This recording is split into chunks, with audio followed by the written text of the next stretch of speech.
हाय, जय भीम सगळ्यांना. थोडंसं बरं वाटतंय आता, छान वाटतंय. रणधुमाळी पेटली आहे, विधानसभेच्या तयारीला सगळे लागलेले आहेत.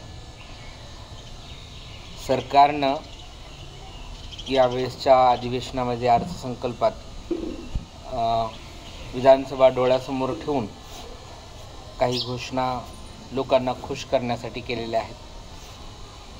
आज आमच्या इथं स्वयंपाक करणाऱ्या मावशी म्हणत होत्या की काल त्या बहीण लाडकी योजनेसाठी फॉर्म भरायला गेल्या त्या, आणि तिथं लोक त्यांना म्हणत होते की हे सगळं खोटं आहे, काही येणार नाहीत पैसे, कारण की 3 महिन्यावर इलेक्शन आहे आणि काही खरं नाही. फॉर्म भरतायत लोक, पण लोकांमध्ये हा विश्वास आहे की यांचं काही खरं नाही म्हणून.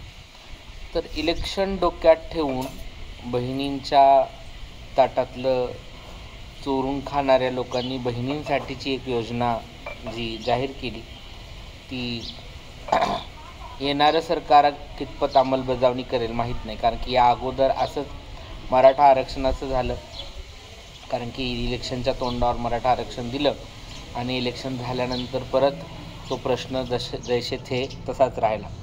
तोच आणि तशाच पद्धतीने बहुतेक ही बहीण लाडकी योजनेचंही तसंच होणार की काय, हा एक मोठा प्रश्न आहे.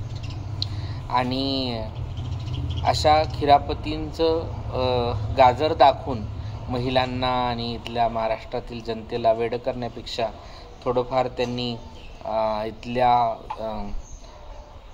रोजगारावर, उद्योगधंद्यांवर आणि इथल्या एकंदर प्रशासकीय व्यवस्थेच्या अंतर्गत येणाऱ्या सगळ्या योजनांवर जर भर दिला असता तर काहीतरी भलं झालं असतं असं मला वाटतं. पण ठीक आहे, दादा आहेत ते काहीही करू शकतात, नाही का. दुसरी गोष्ट अशी की महाराष्ट्र राज्य तृतीयपंथी कल्याणकारी मंडळावर आहे मी. तृतीयपंथी हक्काचे संरक्षण आणि कल्याणकारी मंडळ महाराष्ट्र राज्य, याची मी माझी असं म्हणता येईल, कारण की ती बॉडी बरखास्त झाली. आता नवीन बॉडीचं गठन अजून केलेलं नाही. तर तृतीयपंथीयांचं ऑप्शन यांनी प्रत्येक शासकीय नोकरींमध्ये देऊ असं एक अजून आश्वासन दिलेलं आहे.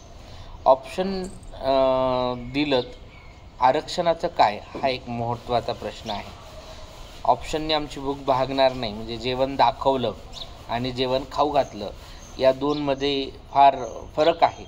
तर याच्याकडे मी त्यांचं लक्ष वेधू इच्छिते की तुम्ही आम्हाला तृतीयपंथीयांचं ऑप्शन चालू करून दिलं, पण सिसजेंडर हेटेरोसेक्शुअल लोक जे मागच्या 75 वर्षापासून मेनस्ट्रीम होण्यासाठी प्रयत्न करतात त्यांच्याकडं असलेल्या सुविधा, आर्थिक, सामाजिक, शैक्षणिक, राजकीय, त्या आणि आमच्याकडं तृतीयपंथी समुदायाकडे असलेल्या सुविधा, आर्थिक, सामाजिक, शासकीय, सगळ्या याच्यामध्ये खूप जमीन आसमानचा फरक आहे. तेव्हा आम्हाला ऑप्शनसोबत आरक्षणाचीही गरज आहे.